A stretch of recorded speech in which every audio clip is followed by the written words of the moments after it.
Clothesline Project is something that domestic violence organizations have been doing for decades, probably even since the 70s. And it's a project where you basically have a bunch of t-shirts that people design with their stories.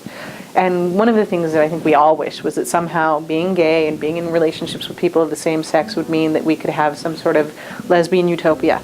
And we would always be good to each other and there would be no violence. But the reality is that domestic violence and sexual assaults occurs within our community in the same rates that it occurs within the heterosexual community. And so one of the things that an organization like Northwest Network does, and what we make sure that they do, is we have a space every year at the Dyke March to make sure that they can put up the Clothesline Project. Most of the time they also get somebody on stage. We try not to have too many people from year to year who are exactly the same on the stage, to try and always be pressuring ourselves to find out who else is out there in the community. But they're one of the organizations that we sort of commit to making sure they have an opportunity to speak, just because it's really important for people to know that there are resources out there. I think they have some of the most amazing approaches to the concept of domestic violence. We have this sort of power and control wheel and thought that we've had for forever, and they really have this sort of like, how do we talk about this in ways that can work within our community and just do things, because so often when you have a community that is essentially a sub-part of a broader society, people become even more afraid to report because they don't want to alienate somebody and get them kicked out of the community. And so how do you find ways to create safety for everybody?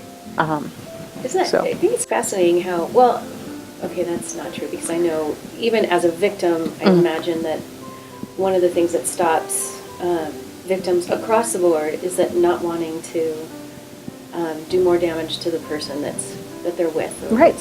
Isn't that the craziest thing? You would think that you just want to cut free, but we still have in our hearts the feeling for somebody and care for people that we've been involved with. Absolutely. And in domestic violence relationships, they say that on average a woman leaves 7 times. And that's heterosexual based sort of figures, but that it takes 7 times to really leave. And there's just this concept that, and I think that's what's really great about some of the work that Northwest Network does, is they sort of are trying to figure out, how do we get to the next step? Like, we've made domestic violence a social awareness, and we've got some laws and things like that, and some protections, but we're not doing anything to change the actual numbers. And so one of the things that I think that they're talking about is, like, how do we talk about our relationships? How do we talk about the ways we all use power and control? How do we maybe get to a place where we're recognizing the humanity in everyone and not making somebody a victim and somebody, somebody bad and somebody good? Obviously, there are situations where they are so lethal that, like, they're undoubtedly one way or the other, but a lot of the time there are ways in which you might be able to change behaviors if you would actually get to a place where it was safe to talk about them. And so I think that they do some really powerful and amazing work, and it's a privilege to be a part of the Dyke March and to continue the tradition that existed way before I got there.